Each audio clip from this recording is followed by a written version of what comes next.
Hello, everyone, and welcome.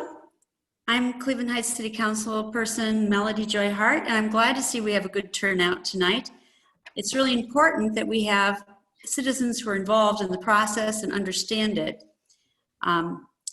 So we're providing a platform for you to get your concerns and questions answered. Because the event is titled Cleveland Heights Mayoral Transition Forum, I have to provide a disclaimer. This event is about the transition to mayor in Cleveland Heights, but it is not an event sponsored by the city itself. I want to recognize any elected officials that are here. Let me see if I'm seeing any. Davida Russell, I see, is here. Khalil Sarin is here. Those are council members. And I think that's all I see currently. So what I'd like to also mention is Citizens for Elected Mayor is sponsoring our event. So I'd like to introduce Tony Kuda, former campaign manager for Citizens for an Elected Mayor. So he can say a few words and introduce the CEM members before I introduce Mark Chuck, our moderator. Tony? Thank you, Melody. So we have Len Friedson with us, who is also part of the Citizens for an Elected Mayor campaign. And I'm not sure because I can't see the list of people that are here, but also Michael Bennett was part of that, Mark Chupp, who's the moderator tonight. We have Rhonda Davis Lovejoy, Tanya, forgetting Tanya's last name. Horn. Tanya Horn, Patrick Akers, Jean Gordon. Boy, that's hard to do right off the top of your head.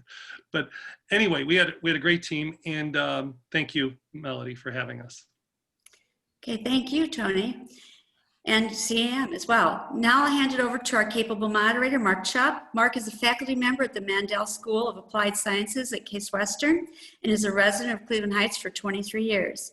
His areas of expertise include community building, civic engagement, and conflict transformation. Mark? Thank you, Councilwoman. It's great to be here tonight and to have this great opportunity to hear from some experts about what we're about to embark on in our city. And I want to thank the committee that put this event together and to the Citizens for Elected Mayor for sponsoring this. As a disclaimer, it should be noted that the Citizens for Elected Mayor sponsorship is in no way an endorsement of any candidate or potential candidate for mayor. I'm now going to jump right in and introduce our three panelists, and then we'll have Tony speak for a little bit first, but because the panelists are on screen, I want to at least introduce them first. Mayor Michael Dillon Brennan is in his first term as the mayor of University Heights, and he's been serving since 2018.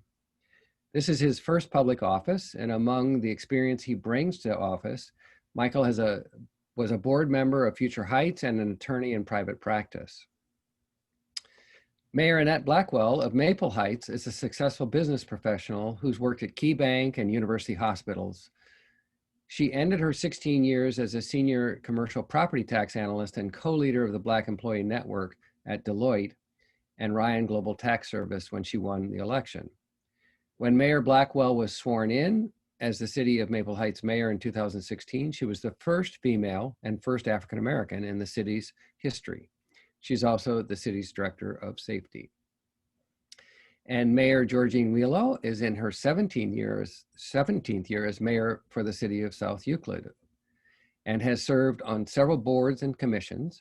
Mayor Wheelow has been very active in the Cuyahoga County Mayors and Managers Association, First Suburbs Consortium, NOPEC, the Greater Cleveland Regional Transit Authority, and the Cuyahoga County Land Bank, just to name a few. So this is an exciting group of really experienced people that can help us as we make this transition. So why this forum? We're here to focus on the form of government that is changing in Cleveland Heights. And the purpose of this forum is twofold. First, it's to educate people on what it means to have a mayor, an elected mayor. Second, it is to hear from the residents regarding what questions you have as we transition to an elected mayor form of government. We're not here to address issues facing our community today. This is not an evening to talk about your current concerns. Those questions will be ones you want to ask at a future forum when we actually have candidates running for mayor. So the panelists have agreed to have the forum recorded so that Cleveland Heights residents not able to make it can watch it at a later date. And we just wanted to let everyone know that. Some guidance on posing the questions. And so you, as an audience, and there's many of you here tonight, which is exciting. And given the large number that join this, we'll use a webinar format. So it's not like a typical Zoom meeting, if you're familiar with those. Each of the presenters will be on the screen, as you see. And as an audience, you'll be able to hear and see the presenters, but not others who are here online. So we encourage you to raise your questions throughout the evening through a little box at the bottom that says Q&A. Click on that button, and you'll be able to type your question in that will be broadcast to all of the presenters. And so we will use that as our function to hear from you, and we'll sort the questions and make sure we try to get as many questions answered as we can in the 90 minutes of this session. So we have Len Friedson, a member of Citizens for Elected Mayor, is going to be working behind the scenes to make sure that we're processing all of the questions that come, and we're giving a good representation of the variety of questions that come. We're not trying to eliminate any question. We're just trying to avoid duplication and cover the variety of questions. And not knowing how many people we're going to sign on, we don't know if we'll be able to get to all of those, but we'll do our best to be representative and democratic in that.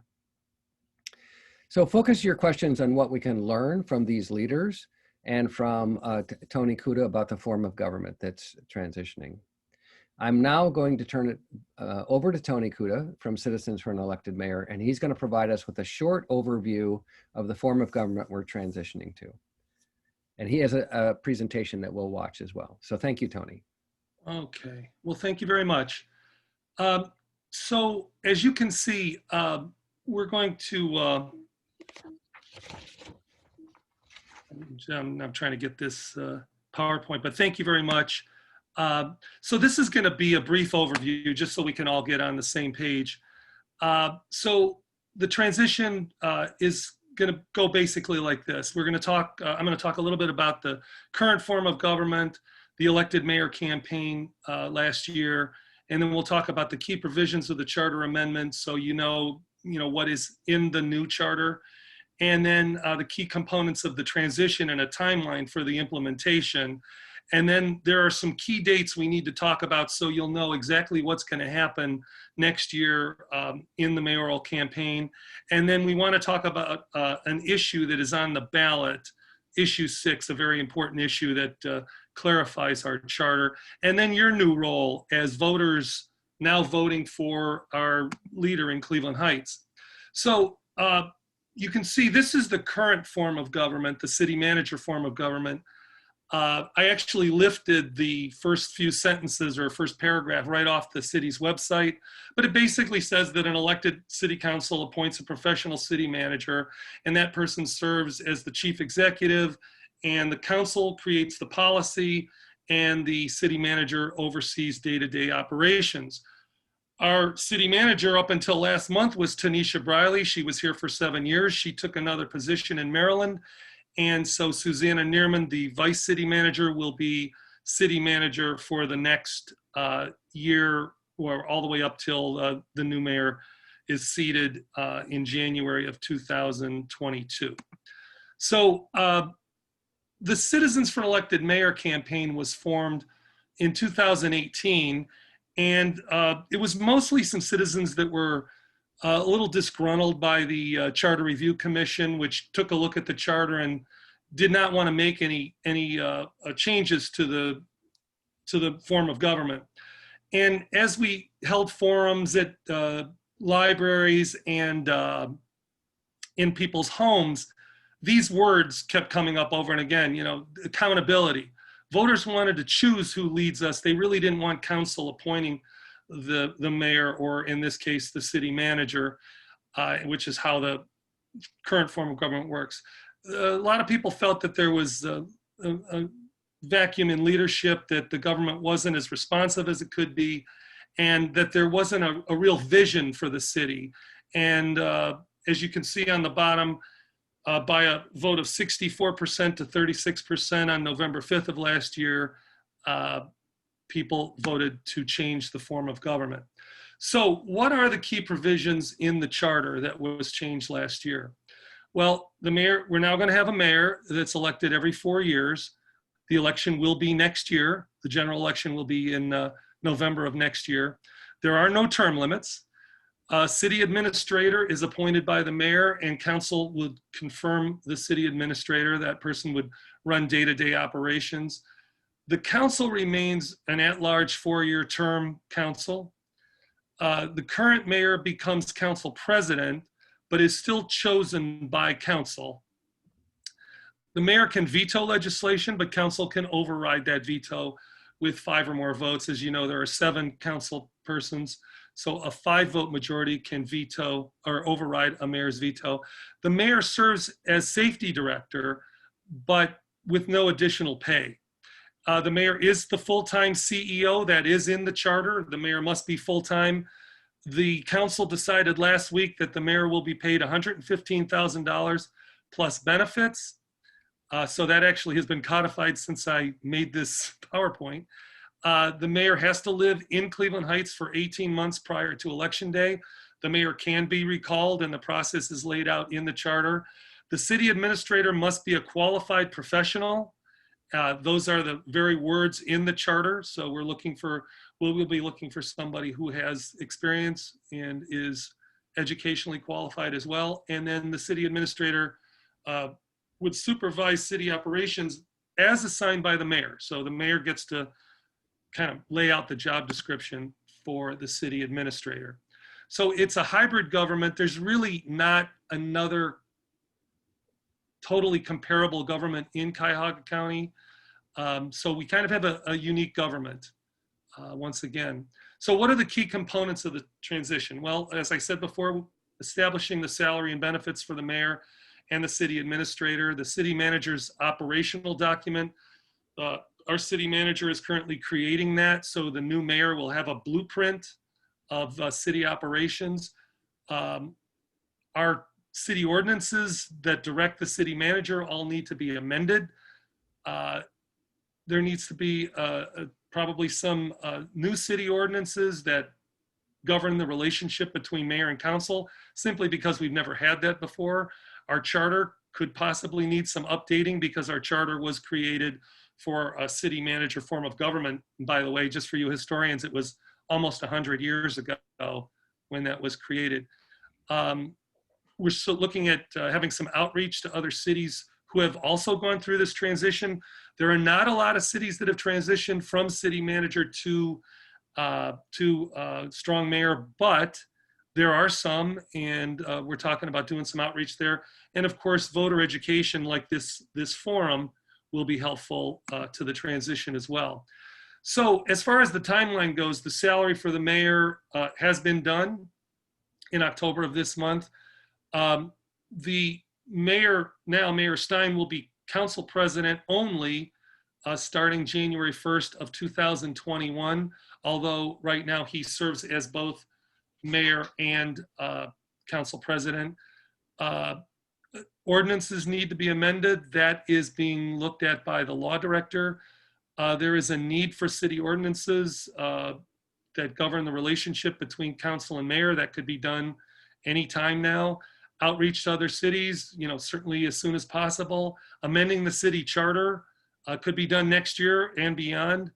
The city manager's operational guide. What we're talking about here is an organizational chart. Who reports to who? What are the goals and objectives for each department? What are the key dates where major things are due? That's what the city manager wants to hand over to the new mayor. And Susanna Neerman has committed to doing that next month, as early as next month. And of course, as I said, the voter engagement that we're doing right now. So here are the key dates. I want everybody to take a good look at this because this is our kind of new format here.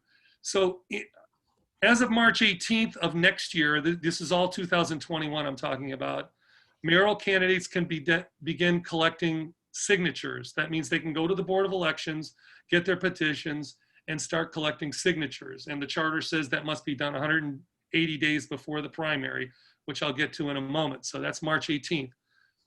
June 16th is the last day a mayoral candidate can submit their petitions to the Board of Elections. That's 90 days before the primary. On September 14th, and this will be brand new for Cleveland Heights, if there are more than 3 candidates running for mayor, there will be a nonpartisan primary. I will say that again, a nonpartisan primary.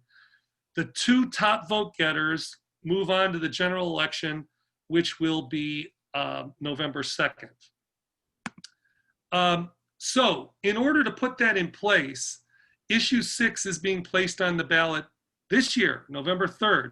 So please vote for issue 6. It is just a procedural amendment that is needed because this unifies 2 parts of the charter amendment, which passed last year, and what was already in the charter before it was amended. So issue 6 just clarifies these filing dates that I had on the previous slide, and it's just a formality. So please, everybody, vote issue 6 and vote yes on issue 6, and ask your neighbors to do the same. So new voter responsibilities. So 64% of the people in this community said they thought this was a good idea. That's an overwhelming majority. So now it's up to us as citizens. We have a new responsibility now, because we have to be familiar with the issues, more familiar than we've ever been, because we're now the ones going out and encouraging people to run for mayor and perhaps giving them our support. So in order to do that, we certainly have to know what the issues are and then who would be good at handling those issues. And then once a field of candidates is set, and that would be in June of next year, certainly there's going to be mayoral forums, websites you can go to, and we need to scrutinize these candidates, because unlike the city manager, who was only chosen by the 7 council people, we're all now responsible for who becomes mayor. So it's up to us, not just the council, to scrutinize the mayoral candidates. And then obviously we need to vote, and we need to encourage others to vote. In a typical municipal election year, which always happens in odd numbered years, about 35% of voters in Cleveland Heights vote. And I think we can certainly do better than that.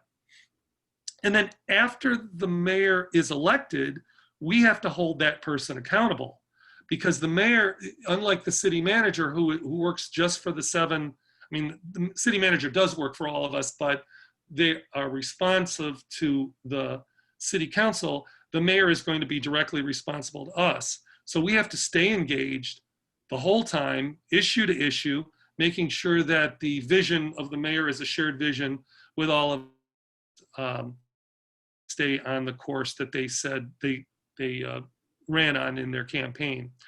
So if you want to go to watch city council, you can go to this YouTube site that I put on the bottom of this page.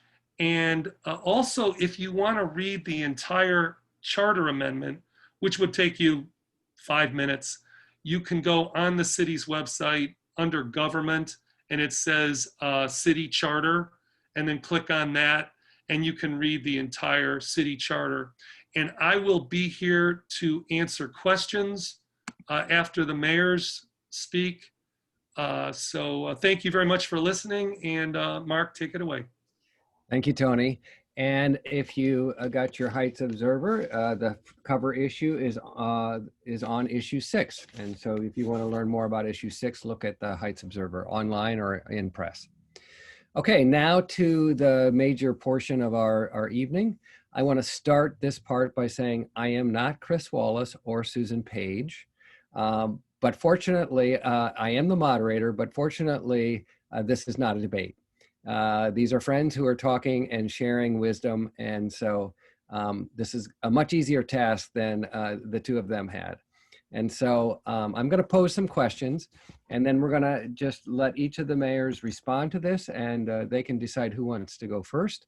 And so the first question, we have a few questions, and then we'll turn it over to your questions. So the first question we'd like to have you answer, mayors, is what was the most important information for you to have when you first became mayor? What did you wish you knew as you took office? Who would like to start?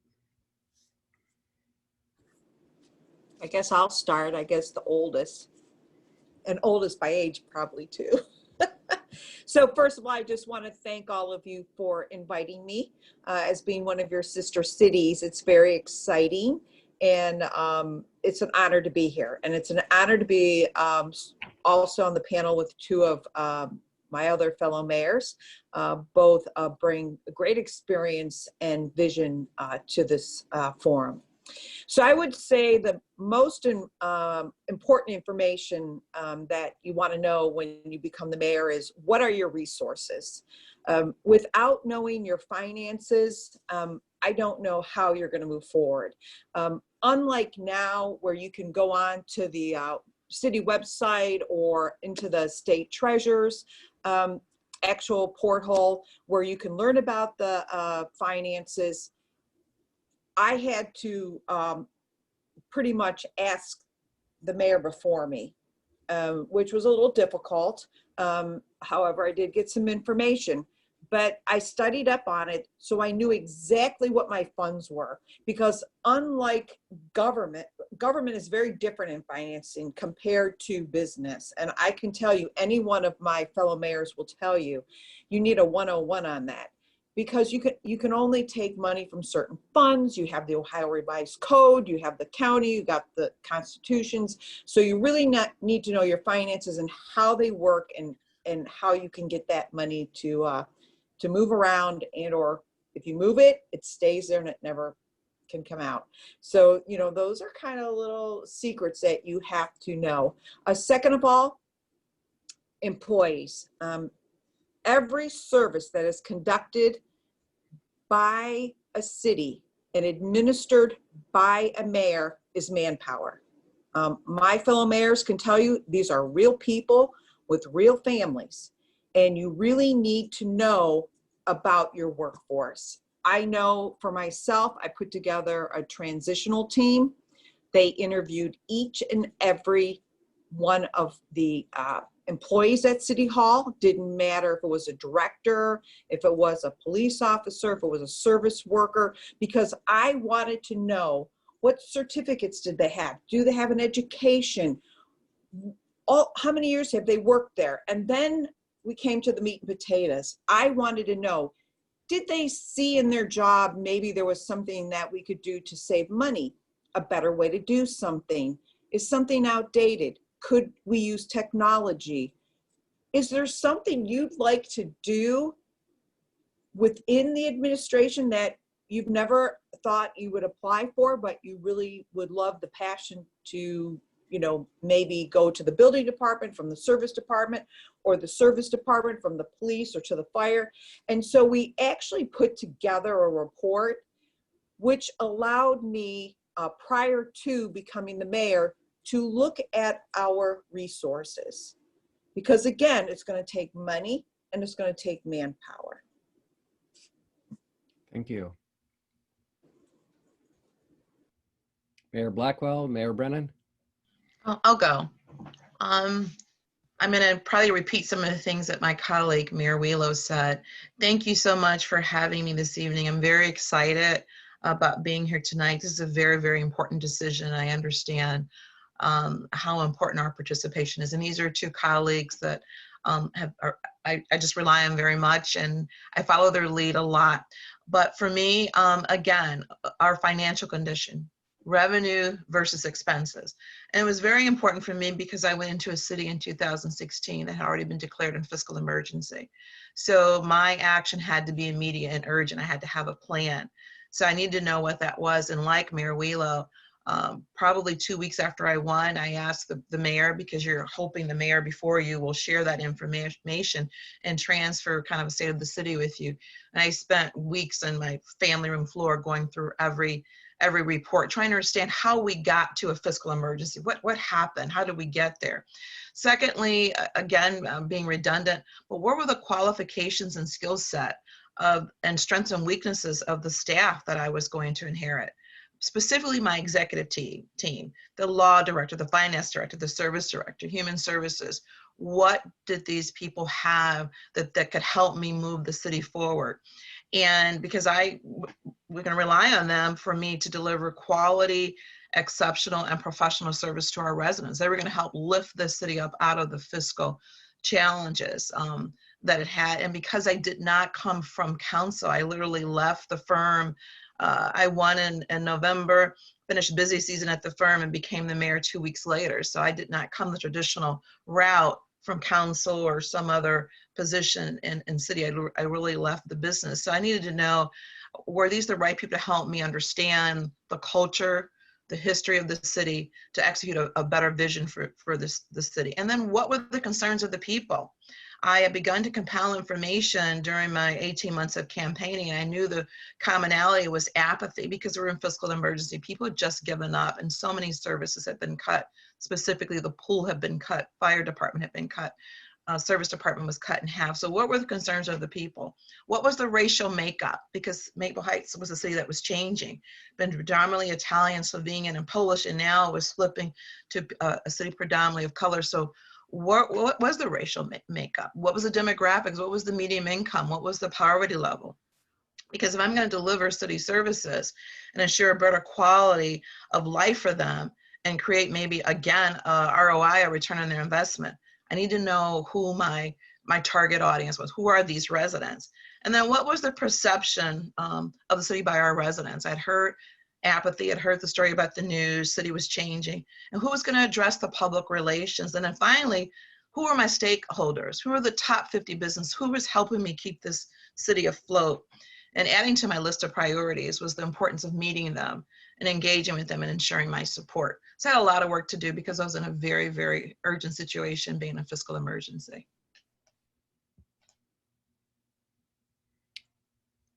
Take it away, Mayor Brennan. Yes, thank you. First of all, delighted to be here and with my fellow mayors in order to help be part of this process. In answer, and I would, I hope she doesn't mind my saying so. One of the first things I did was I called Mayor Wheelo, and the mayor was kind enough to spend 2 or 3 or maybe even 4 hours. We sat in her office. 4 hours, yes. I thought it was 4, and we sat in your office and we talked about, lots of things that as neighboring cities that we could work on, and she let me pick her brain about all kinds of things I thought I knew, things I knew I didn't quite know, and things I didn't know I didn't know, because that's a big part of doing this for the first time. One of the things I would say is there may be a future mayor of Cleveland Heights listening, so I will just put this out here right now. Rely on your other mayors. Mm-hmm. We regardless of party, regardless of how we all got here, every mayor will take a call from another mayor and help and share resources, share ideas. There's no reinventing the wheel unless you want to. Everybody has seen it at some point. One of the things that is sometimes said about our county with the 59 different municipal entities is that seems somewhat redundant, but here's an opportunity to take advantage of that. There are so many people you can call who may be of like mind or have seen something and will share that information with you. And Mayor Wheelo's advice in the beginning was invaluable. She wasn't the only mayor I called, but certainly was one of the most helpful, and has been a great partner as a neighboring mayor ever since. The things that I found going in, a mayor needs to be a leader, certainly, but a mayor also needs to be a manager, needs to be a cheerleader, it needs to be a listener, and needs to be able to empathize.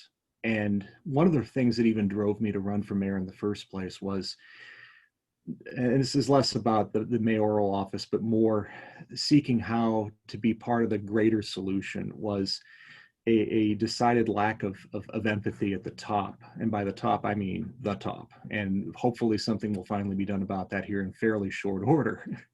But I wanted to have in city government what we weren't seeing nationally. And one of those things was being somebody who listened and would empathize.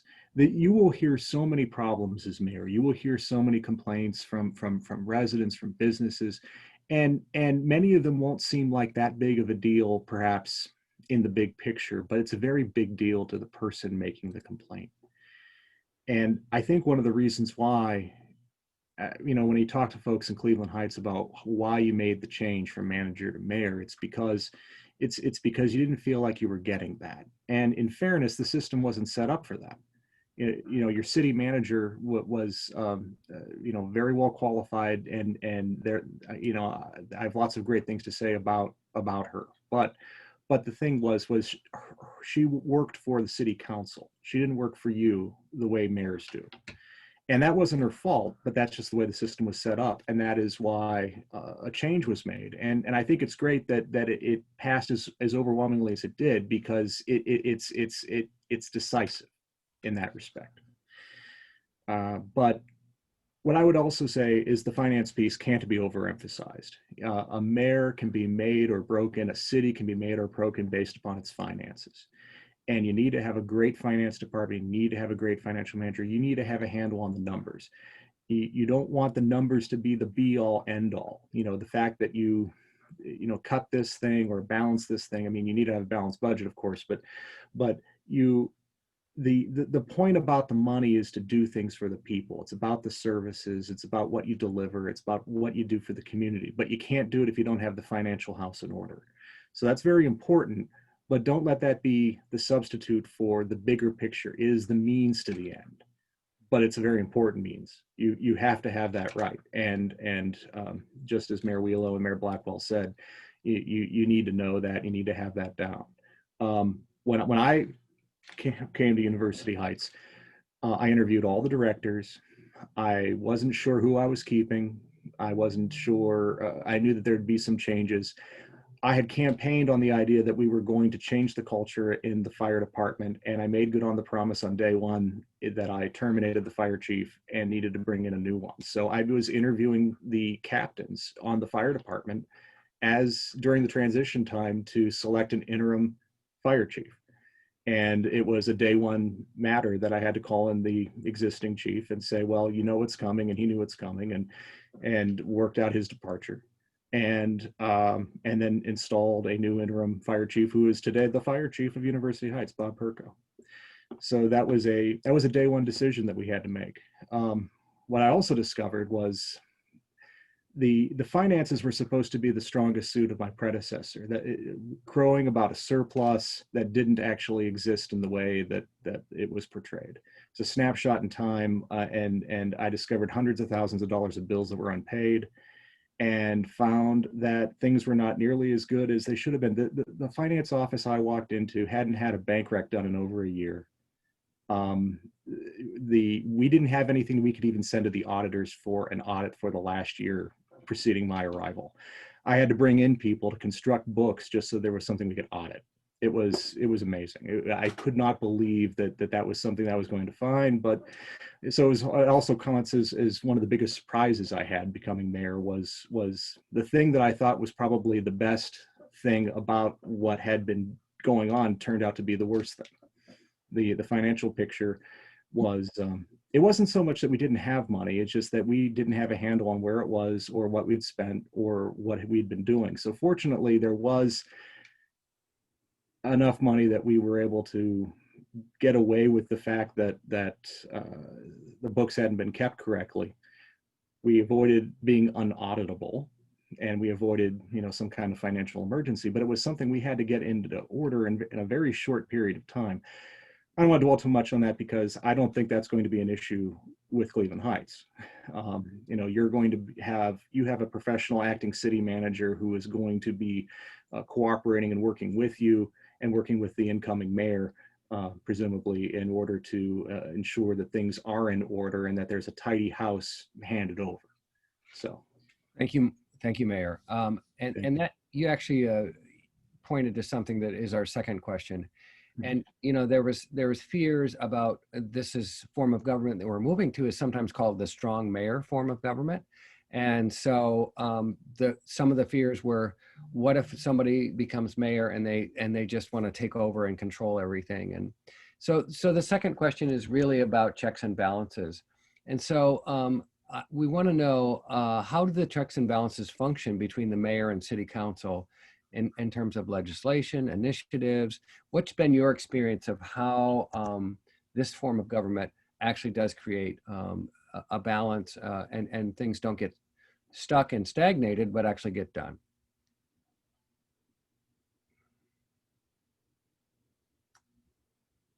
You look like you want to talk, Mayor Wheelo. Oh yeah, I'm coming in. I figured I'll set the stage. You know, when you come in as mayor, I came in with only, you need 4 votes to get anything done. I only had 1 out of the 7 council members who really wanted to see me there. And so you really have to get to know your council. They have to get to know you. And really, I will tell you, I think the most important function for a city council member is the budget. And, you know, I spoke to all of the council members about the city budget. I knew that they had waited, which was very kind until I got on. They wanted to see who the new mayor was.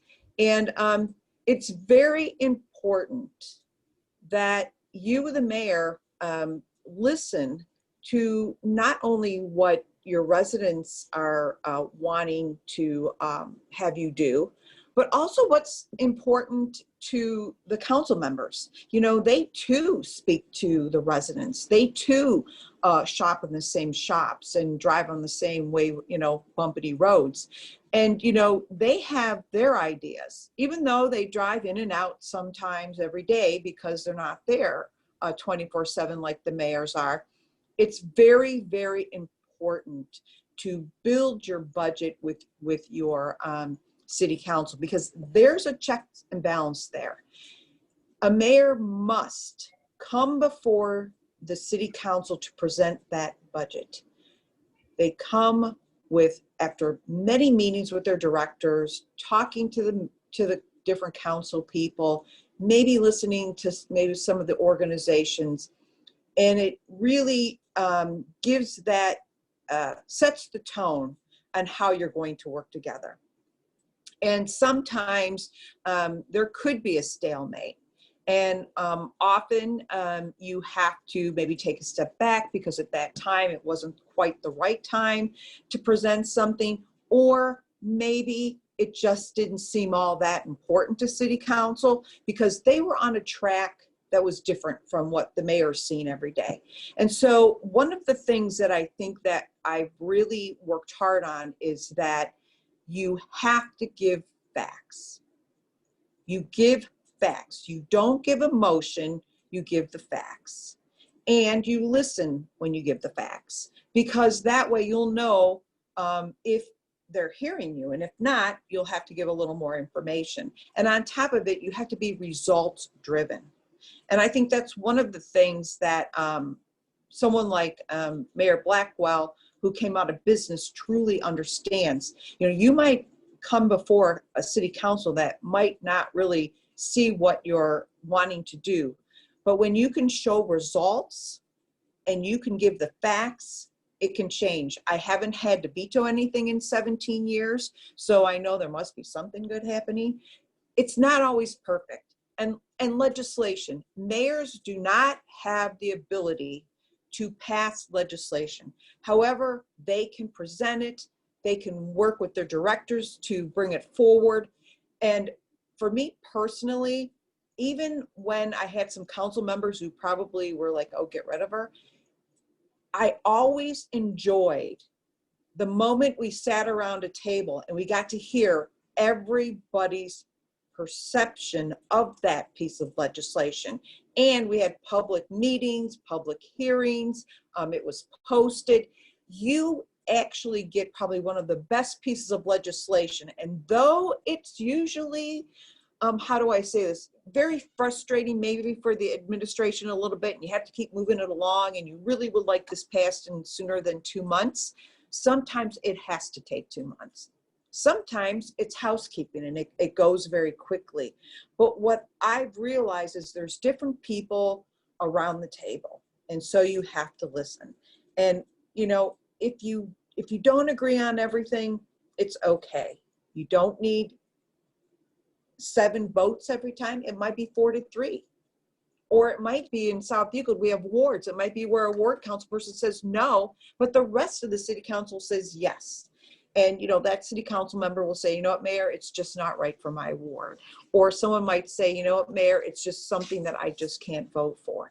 So I think that there really are these checks and balances. Do I feel that, you know, people say you're going to a very strong mayor form of government? You're giving your mayor something that the 3 of us don't have, and that's an administrator to work with that, him or her. That is probably one of the best things you could have done. The 3 of us do not have that person. We must work all day long and then prepare in the evening for the next day or for the week, and we never have that moment that we can step back and actually say, hey, do we think we're going to get this through a little quicker? Because we're already having to work on something ahead of, you know, even further down the road while we're still waiting to bring something along. And I really want to tell you that I think it's a great thing. Lastly, I just wanted to say that I think a lot of problems lie when you don't listen. And mayors have to be good listeners. And it's sometimes tough because, you know what? When your mayor takes and raises their right hand and they swear and take the oath, their opinion no longer matters. Every one of us on here can tell you sometimes we wish we were standing with the residents who were against something, or when our directors are like, well, you know, time out, blah, blah, blah. But we have to say what is best for this community. And you have to weigh it. And they'll be like, why didn't you shut that down? Well, if we shut it down, we won't be involved in it. We won't have any say in it. We might not get the best project out of it. So for me, I think that there is the checks and balances with city council looking at the budget, and then the mayor's being able to administrate over that budget. And, you know, sometimes they give more money than what you have, and you have to make the cuts. So for me, I think there's a lot of checks and balances. I also think having an administrator to be there to assist in the day-to-day is something that I know the 3 of us wish we had. And lastly, I think the one thing is you always want to hear everybody and have that diversity. And when a mayor can actually handle it and not take it personally, it's going to be a wonderful experience for all of you. Thank you. Mayor Blackwell, you want to add anything to that same question? And I know that diversity is a part of your community as well, but the checks and balances, how do the checks and balances work in Maple Heights? Well, I have a different approach, and so we're actually going to be different here. There has to be very clear going in the understanding of the branches of government. There's clear division in the branches of government. You need to be very clear on what the executive branch does and what the legislative branch has done. I've had a difficult transition. And what I mean by that, I think some people think the mayor has all of this power, and he or she does in terms of acting in an executive, but there is the branches of government in which you must operate. When you do, when that's clear and you operate in your lane and to be successfully collaborative, it's important to operate in those lanes. And so when you're acting as the chief executive officer, if you're the mayor and you're not trying to be the legislator and the legislator's not trying to be the CEO, then you can achieve something, whether it's legislative, and then there are hard decisions you must make. And so it's not about this, the strong mayor is making the strong decisions. The CEO has a responsibility to the board members or the stakeholders to bring back a return, whether that's services, safety, all of the, which snow plowing, whatever it might be. And so he or she is sometimes, in the case of Maple Heights, running almost a $30 million business. And so to to just confirm what Mayor Wheelow said in that area, you have to be very careful. I always talk from a budget standpoint. I always make it about the budget. And I always make it about the business of the city. I don't get personal. It's about the business of the city. Because personalities clash when you're in these roles, and some people believe it's hierarchy. It's not hierarchy. We're just in two different roles. There has to be a level of respect, and there has to be a spirit of compromise. But for me, what's been successful is I make it about the business of the city. I don't get personal with any council person. There's no win in that.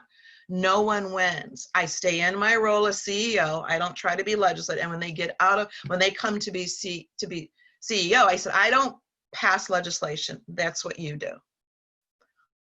I have a budget because I have the full view of what my unions need, how much salt I need. I have the full view. So I need you to respect me with the numbers. And when I stay with the numbers, I'm usually able to get my point across, which is a different way of saying what Mayor Wheelow said. And sometimes it takes you 2 or 3 o'clock in the morning.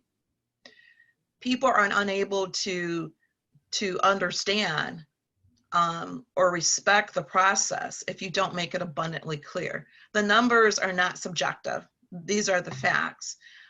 And so, when it comes to legislation, I work very closely. And most of the legislation I introduce, my council introduces very little legislation.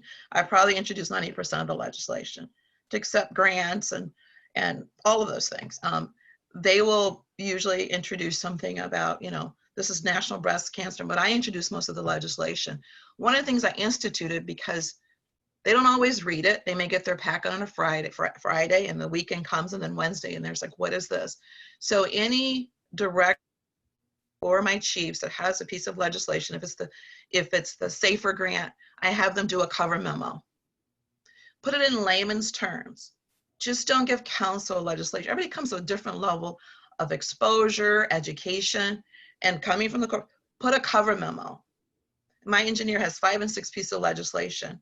People don't even know what he's talking. He's talking engineer language. And so when people don't understand, they think maybe there's something hidden in the legend. So there is a mistrust. So if you've got a piece of legislation, it's not the norm, we're not approving the public health agreement, a cover memo. If it's even more complicated, and if you get a couple answers, don't answer via email. Pick up the phone and prepare the council persons for the vote they need to make. And so that has helped move things along. It takes away the mistrust. It makes it clear. And people are comfortable if they understand what they're voting on. Now, we all know they should take the initiative, but just in case they don't, I want to help them out. And so that's been very, very successful for me in Maple Heights. It's changed. Now the directors say that's just more work. Well, legislation is written in terms that maybe the law director or the engineer, if he's presenting it, or the fire chief, that may not catch their attention, or it has a lot of questions, and move things along. Committee of the whole, having that meeting before. And sometimes if it's something I really want done, I'll call them before, not breaking any sunshine laws. Is there anything I can do to help you maybe prepare for this vote, this piece of legislation? So work and collaborate, but I always make it about the business. And if it's financial, I make it about the numbers. So I don't want your opinion. I want your best business decision. Thank you, Mayor. And this is a great example of the need for civics education, which you're all doing. And this is how a democracy is supposed to work. And so I loved your comments. We want to get to the Q&A portion of this, but I do want to let Mayor Brennan in on this. And so this will be our last comment before we start turning to the questions of the group.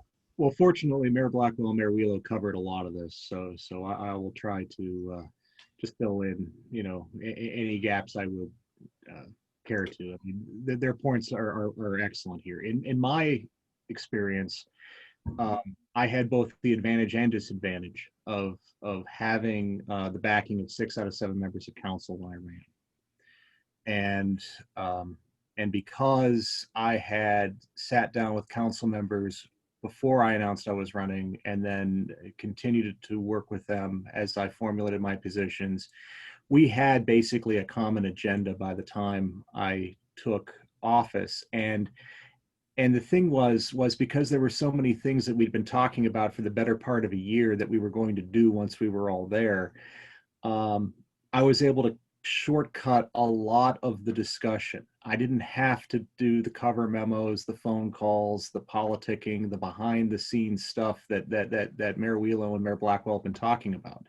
And the thing is it's because it was because we were of such like mind on these things. And when I said I had 6 out of 7, during the transition, I sat down with the 7th and we got onto the same page. So it was 7 out of 7 by the time, the work was to be done. We had a lot of 7-0 votes on a lot of things that had been sitting around, but had been not part of the city's priorities or had gone nowhere for some time. But when we got through all those things, then I actually had to learn how to do the stuff that Mayor Blackwell and Mayor Wheelo talked about. And I wasn't great at that at first. And I'm still working at it. Sometimes I feel like, well, if it's apparent to me, why isn't it apparent to the council?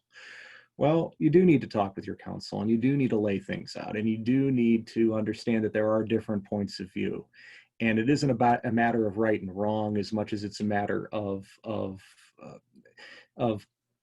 sharing with your council what it is you've come to understand based upon what you're working on. The thing is your council members are dedicated professionals. They're giving up a part of their time that they could be spending doing something else by helping run the city, by being a city council person. But they have a day job, most of them, and they have other things that they're doing most of the time. As mayor, you're there every day, all day, 24/7. Things are happening, and you see and learn and experience things that the council sometimes can't even imagine.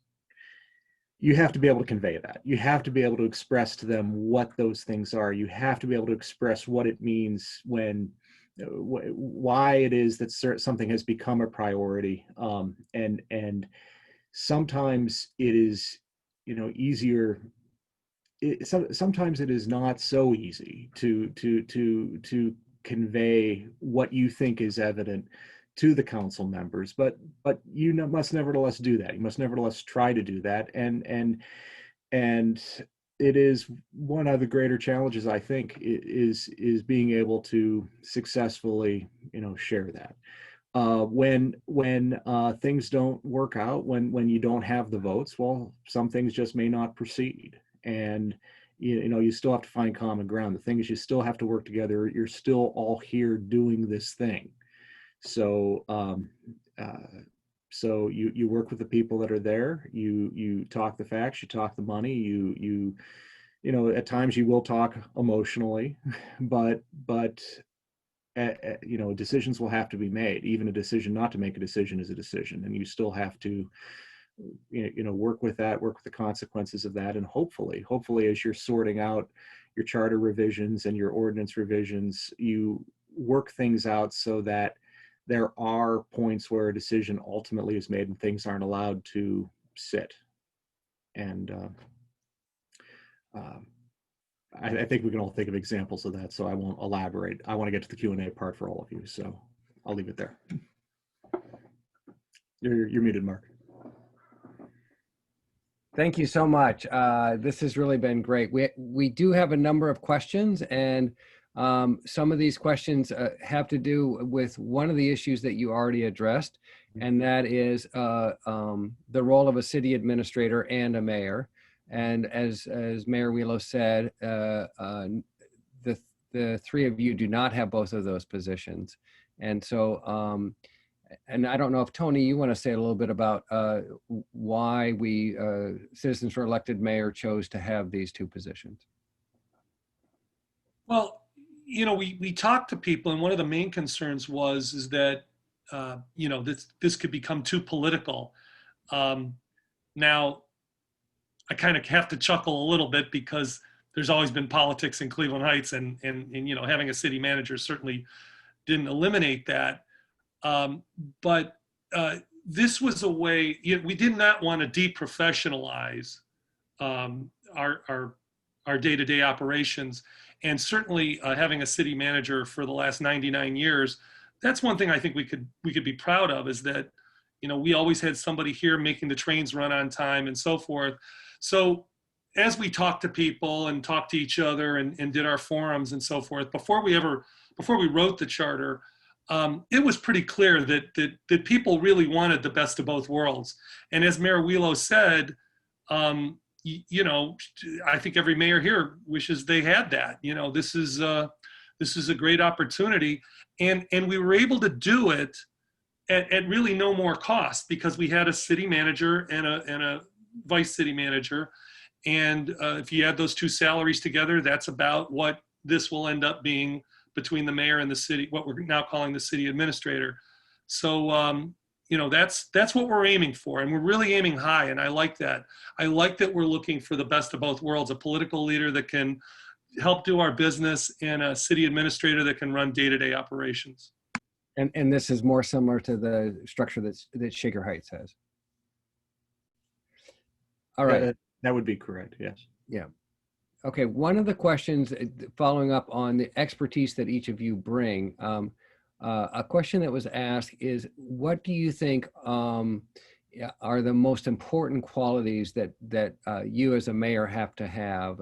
I heard listening already was a really big one, but what are, because, you know, as you indicated, Mayor Brennan, there are, with nearly 100 people on this webinar, there are probably people who are going to run for mayor. So what are the qualities that you think are most important in terms of personal strengths that a mayor have, besides listening? Any of you can answer that. Yeah, well, besides listening, it's then also explaining. And when you do explain, that you've listened to what has been said, so that you are addressing what it is that the person who is speaking, you're addressing their concerns, and you're able to answer their questions, and that you aren't necessarily so married to a particular point of view that you don't find ways to adjust to accommodate the different aspects in the community that may need to be considered when making a decision. But then after all that, you still have to actually make decisions. And there will be times when you make decisions that won't be popular, or that there will be people who disagree, or you won't have a 7-0 vote of council. You'll have a 4-3 or a 5-2. And you know, I haven't been doing this nearly as long as Mayor Wheelow, but I haven't had to veto anything yet. You know, so I'm, you know, I'm happy to hear that you've had that kind of run. You know, but the thing is, you know, listening is important, but then doing is also important, and that is, you know, stepping back to the having the administrative officer. You know, one of the things that we all rely on without having that is we have good people around us who are well educated, who are experienced, who have good judgment, and aren't yes people. And I know that Mayor Wheelow has people like that. I know Mayor Blackwell has people like that on her staff. And I do too. You know, I have people who will tell me, no, Mayor, that's wrong. Or no, you haven't thought of this. And you need that. You need people who will set you straight or will show you something that you hadn't considered. And because that's to everyone's benefit. And you need to have the grounding that you can take it. You need to be able to be told that you're mistaken. I mean, not, you know, especially within the context of the administrative process, or when you're having one-on-one conversations. Nobody wants to stand up in a meeting and be told that. That's completely different. I'm talking about how the nuts and bolts of what you're actually doing and getting things done. Yeah, I would add, you need to have a strong business background. Again, you're a CEO of a corporation, $30-40 million budgets. You need a strong business background. You need good administrative skills. You need to be able to write maybe a press release, compose a really good email. So you need to be a really good writer and good communication skills. You need to have marketing skills. Sometimes you have some marketing/public relations. You create the perception of your city. Maple Heights had a really bad reputation. I have been very deliberate in changing the perception of Maple Heights. So those are important, you know, being able to communicate, whether it's in writing, you have to say the city address, can you do a little bit of PowerPoint? Do you have some administrative skills that you can screen the work, because you can't say, well, my assistant did that. Well, you've got to have some knowledge to to make sure the end product is something that represents you in the city in a professional and an impressive way. But I don't know. I know most charters, you have to be 18 and you have to live in the city. But it would be very difficult for a mayor to be successful, did not have a business background. You're running a business. I have almost 200 employees. You need some human resources, some management experience. When you don't have an administrator. Now, you guys may need all of that because you have an administrator, but when you don't have an administrator, these are things you have to come on day one prepared with those skills. I'll let Mayor Wheelo answer this as well. I do have a question that follows up on this. And not only what qualities are characteristics are needed, but what motivated you to run for mayor? So what are the qualities and what motivated you to run? And so, first of all, I will tell you, foremost, you have to be a public servant. You cannot sit in the position of mayor and think you're a politician or you're a little dictator. There has to be something within you that you want to serve the public. And, you know, I don't know which one of the mayors said it, but sometimes the news is not good. You know, there could be a sewer problem or a water problem, and it's not on the city's side. It's on the residents. And it's very clear, the Ohio Revised Code is very clear, you cannot use public dollars on private property. Never, ever do I have one of my directors or my city council have to deliver that bad news. I go to that home, I talk to that resident or business, I explain the situation, I say to myself, you are a public servant, Georgine. You must do it, not one of your directors.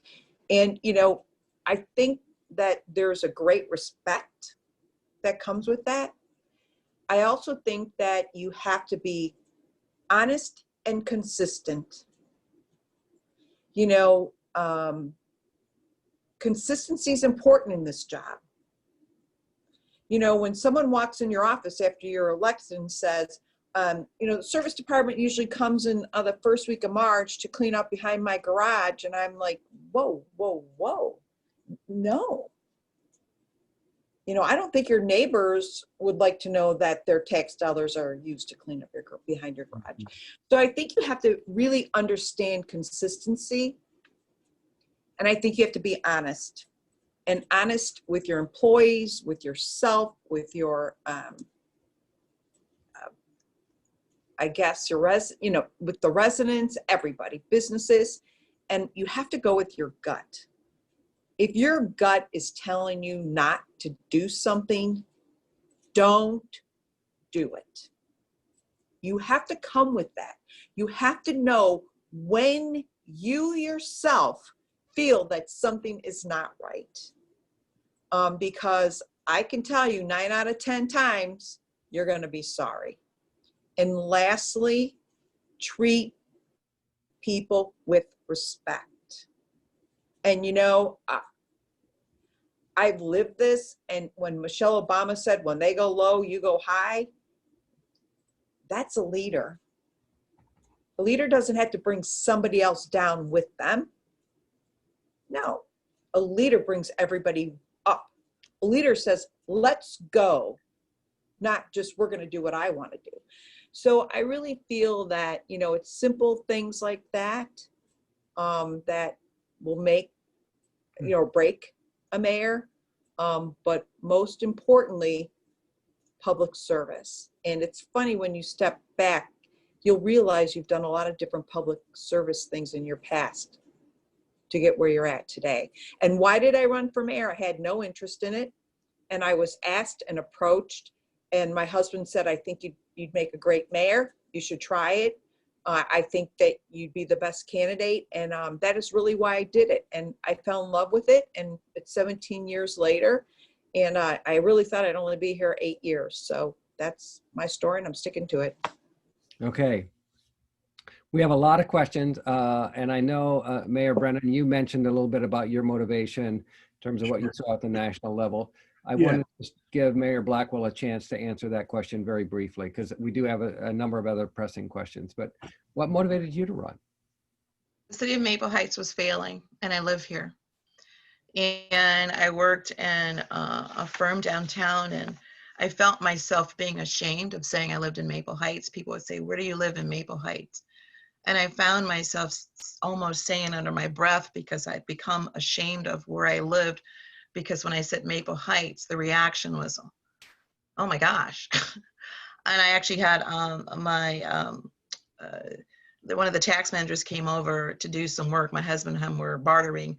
He did some can lighting as we remodeled our basement, and my husband went to Strongsville to do the painting there. And we went over for dinner, and he asked me, could I stay a little bit? He had chosen a house for my family and I to move to Strongsville because Maple Heights was just not a place anyone should live. And I thought, there's 23,000 people that live there. They deserve better. And so I went from being ashamed to mad. I didn't like it. I didn't like feeling that way. And I felt guilty for feeling that way. And I said, you know what? I'm going to do something about it. I'm going to run for mayor. And I ran and I won. But I just believe that there are 23,000 people here. That's a lot of people. And no one should write them off. I believed sincerely that I could do it. I was organized, qualified. I'm an organizer, I'm a champion, I'm a coach, I'm focused, and I'm very proud. And I thought, well, I'm gonna go do it. I just got mad, but first I was embarrassed and I felt guilty about that. And I thought about the people that could really use a champion. I said, I'll be the champion, I'm gonna run. So you had a vision for the city that was, and you were going to turn that around. And so that's an inspiring answer. One of the things that I think people are anxious to hear is a little bit about collaborations. So as mayors, can you talk about collaborations with each other and where you see opportunities to collaborate with the new Cleveland Heights mayor? Well, I'll start there because University Heights shares so much with Cleveland Heights already. You know, we share a library system, we share a school district, we share a common border, we share a business district with Cedar Taylor. There is much that our city already does to work with Cleveland Heights and will continue to do so. So, you know, it is in our city's interest that all of our neighbors are successful and do well. That's not taking anything away from South Euclid or Shaker or Beechwood, but the thing is that a strong Cleveland Heights and a successful Cleveland Heights is very much in our city's interest. And we, you know, I will, you know, as long as I'm mayor and I'm, you know, representing University Heights, I will be working with Cleveland Heights and rooting for you to do very well, because that's in our interest to have happen. So we will continue to work with Cleveland Heights. I plan on, assuming I have the opportunity to work with Cleveland Heights mayor when that time comes, I plan on working with them as much as I've worked with any mayor here, and maybe even more. So that is that so many things that we have in common, so many things that we need to work on together to ensure both communities' success. So it's about expanding your circle. A city cannot stand on its own anymore. You know, you can talk about the low-hanging fruit, such as, you know, dispatch, combining to do crack sealant, looking at Mayfield Heights is right now looking to piggyback off of our rubbish contract. But it's really about expanding your circle. And, you know, Annette Blackwell and I really kind of dug into some of the issues that really are important to the whole Northeast Ohio. And that's what's key about having a mayor that can have relationships. We worked on the banking industry. We've worked on the foreclosure industry. I mean, seriously, I wish we were back to the 3 county commissioners, because I know right now you could probably pick 3 great county commissioners sitting here that would work together and get things done. I know I see you laughing, but little does anybody know that the majority of the great programs that come out of the county are coming from us. So we work together. And, you know, it's funny, you know, it's what Mayor Brennan said. Like when I get a call from the mayor of Strongsville or get a call from the mayor of Rexville, you got to remember right now, a lot of them have lost a lot of money. They have a lot of big, fancy recreation they have to support. And, you know, who are they coming to? They're coming to us from the first ring suburbs. And I know that I learned from Cleveland Heights. I can tell you that I wanted to live in Cleveland Heights so bad when I got married in 1979, but we couldn't afford it. You know, and, you know, for me, I stop and say to myself, working together on everything and anything, this next generation hopefully will remove our boundaries. And I'll tell you why it's really important, because it's what Annette has talked about, what she has had to do in Maple Heights. And stop and think, if Annette Blackwell had not felt that in the belly and stepped forward, we could have another East Cleveland. And why? Why is it okay for Cuyahoga County to even have East Cleveland? Why is that okay with us? You know, so I say, you know, anything we could do to work together and to support, and Mayor Blackwell can tell you how she had a rally, the Mayors and Managers Association, to get behind the schools, because, you know, some of these schools have no problems. It's so critical that we say enough is enough. We work together and expand our circle. And I could go on this forever, and this could be another topic, so I have to stop. All right.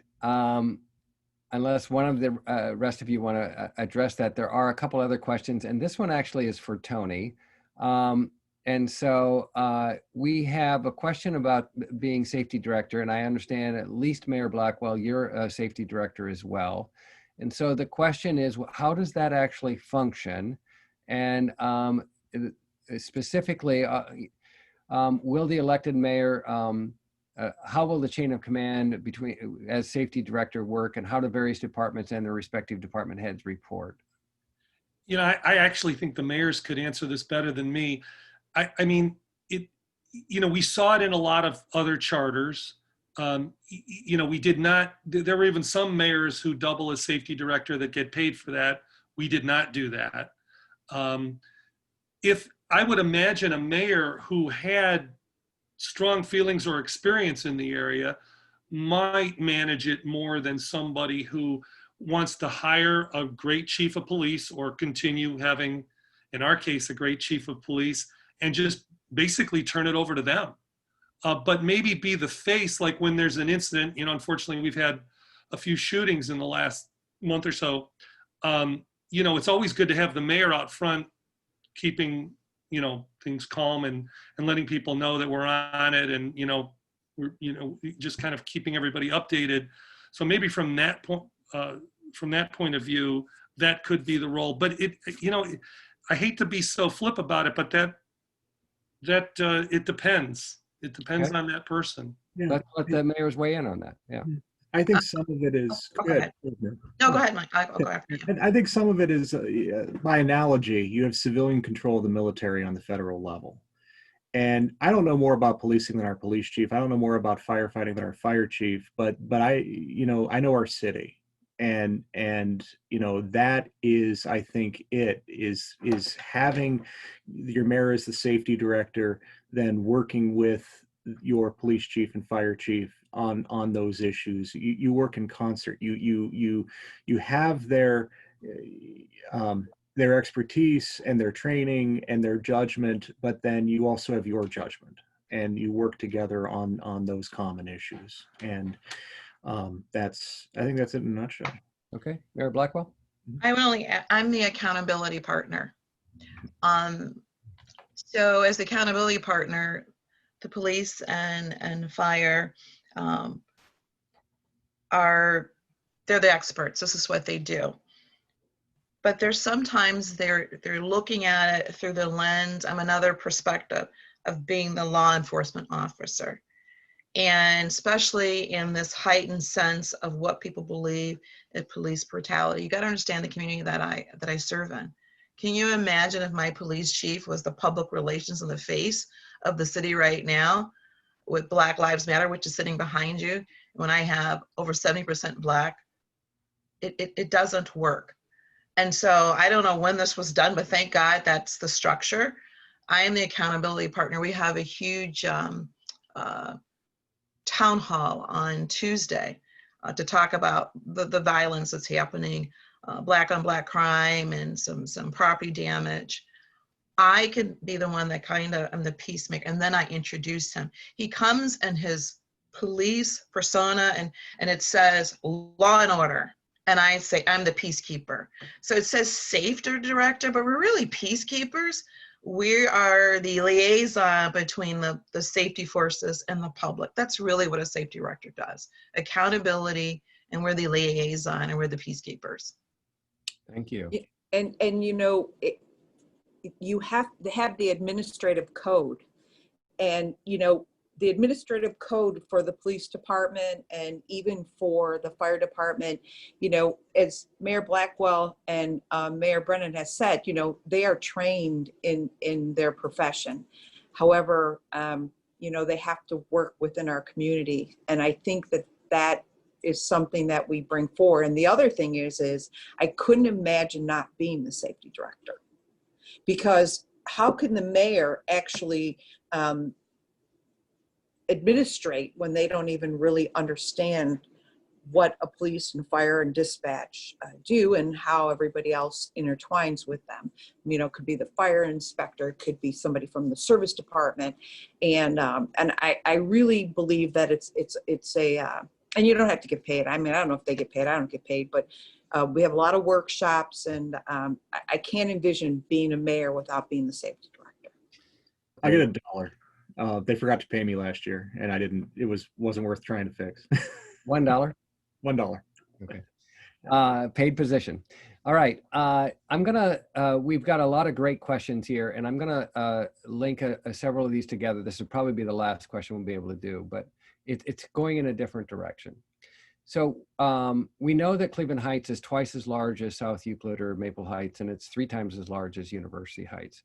So that makes sense in terms of maybe why we have a city administrator and a mayor coming up, because it is a bigger city. Shaker Heights, by the way, is smaller, but they have the two positions as well.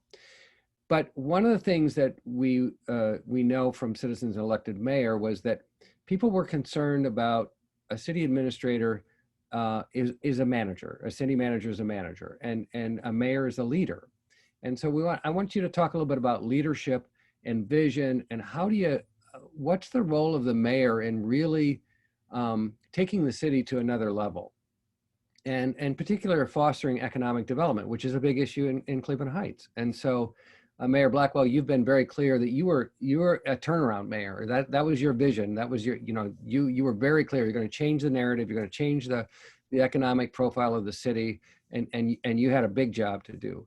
But in general, what advice would you have for Cleveland Heights in terms of what role does vision and leadership play in who we should elect as a mayor in fostering growth, economic development, making our city more attractive?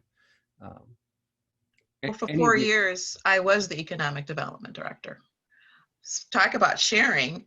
Just 5 months ago, Mayor Brennan's community development director became my economic development director. So I was mayor, safety director, and economic development director. But it was important because I had to assure the businesses that were there that they needed to stay, that I had their back, that it would get better. And so that was important. I'm glad I did that, but it's become overwhelming. But what I will say is, the mayor has responsibility of the political accountability. Something goes wrong, you've got one person to go to. And he or she's probably very connected and knows all the directors. They have a relationship. They know some of the residents. They know the businesses. They've got relationships with the schools. They're the public health official, the mayor and the superintendent of the school. So this person has the responsibility of the political accountability of the city. And it's also, and I'm not a big sports person, but my husband watches football. Somebody designs the play and calls the play, okay? You kind of need that person.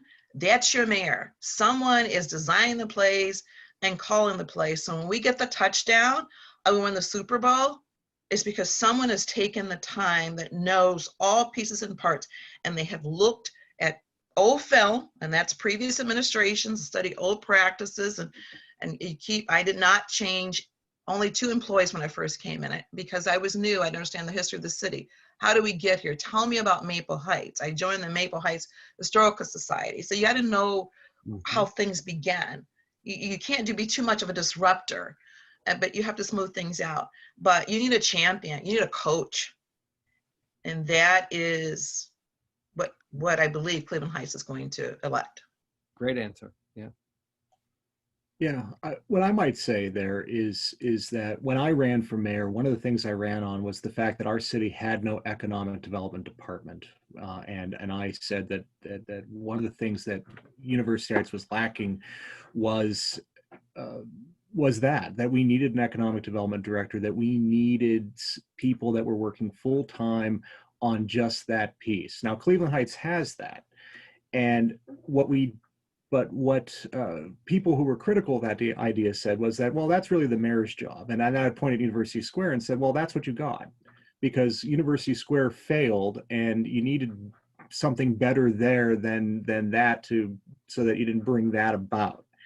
Now, I don't want to get too far into that, but the fact is that you need both. You needed that in our city. We needed that economic development piece, but you still need the mayor working on economic development. In Cleveland Heights, you have an economic development department, but what you don't have is that mayor piece yet, working with that department, working on those things. South Euclid's doing it right. They have an economic development department. You got Mayor Wheelo involved in it. You've got a great economic development director in Mike Love, and the other staff over there, and they've got projects in the pipeline, and they are an example that we should all be following for what to do. So they're you're doing that right, Mayor Wheelo, and I've admired that for some time. And when I ran for mayor, I said we need more of that here, and the residents agreed, and I think that's part of why I am here, is that they wanted to see that in our community. And we've made progress there. It's far from done, and the fact is that it's never done. I had folks say, well, if you redevelop University Square, what's left for them to do? And I go, well, there's everything. It's an ongoing process. It doesn't end with one project. It continues from there. So that's a lot of it, I think. Well, he sang your praises, Mayor Wheelo, so I think we give you the last word. So I have to tell you, I think you can't be afraid to make a mistake. That's number one. Because if you're afraid to make a mistake, you're not going to make anything at all. And as Mayor Blackwell said, you come from a strong business background in something, you're going to know how to analyze that. And you're going to know that a lot of times people believe it can't be done. And you have to show them it can be done. And that's what I think you're missing a little bit of. I think you need someone that's going to come out and be your face and really fight for what can be done in Cleveland Heights. Everyone, let's face facts.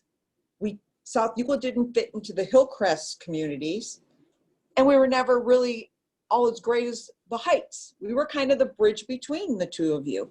And so we really had to figure out who we were. And I think that one of the things in looking at the emerging consumer, I know I am not one, what is it they're looking for? What kind of leadership can we bring forward to the table? And how do we bring them to our community? And most importantly, in a inner ring suburb, how do we become sustainable? Yeah. And that's across the board. Financially, environmentally, our roads and infrastructure. I mean, you need someone that's going to bring this vision, and each one of us have different visions. And then you have to put your team together, and you got to get your team to buy into it. And sometimes you put them in a frying pan, it gets a little hot, you might have to pull them out, but a lot of times they'll take it and go. Yeah. And, you know, you kind of get to, you know, sit back and say, this is going to be great. And I do feel that having your new mayor is going to be it's a big difference. Like Mayor Brennan said, having a city manager is great. But I think it's even going to be greater, you know, or you might go from good to great. So I do think it has a lot to do with making sure that you can show that you can get the work done. And I think that's the kind of leadership that a mayor brings. Thank you so much. We had a lot of questions that we weren't able to get to, but we have these recorded, and we will, I particularly left off some questions that are more internal to Cleveland Heights that we'll address in future forums. And those are questions that I know will get answered and will get addressed. I will just say as a closing comment, one of the comments was, and you don't need to answer this because we're really out of time, but should a person run for mayor if they're a person that needs 8 hours of sleep a night? And I think that kind of sums it up. We can see your body language. You have to be able to take care of yourself or you won't be any good to anybody. Yeah. But and there were a number of comments that summarized my feelings as well, is that, and I'll just read one of them. All of these mayors are fantastic. We need this type of leadership here in Cleveland Heights, and then the sky is the limit. And I think that says it well. I want to thank each of you, mayors, Mayor Wheelo, Mayor Blackwell, and Mayor Brennan for joining us. Thank you, Tony, my friend, for your expertise. And I'm going to turn it over for final comments by Councilwoman Hart. Thank you, everyone, for participating in this forum. It's been recorded and will be available by YouTube. And thanks to our mayors, Annette Blackwell, Mayor of Maple Heights, Michael Brennan, Mayor of University Heights, Georgine Wheelo, Mayor of South Euclid. Your perspectives have been really insightful. And thank you to Mark Chupp for his leadership as a moderator, and to Tony Kuda for his expertise, and to all of Citizens for Elected Mayor for sponsoring this. For our audience, there'll be additional forums on this topics coming up. We'll utilize the information and input we gleaned from today to determine what future forums we will cover. I'm Councilwoman Melody Hart, and I want to now adjourn the meeting. Thank you all for your participation. Thank you all.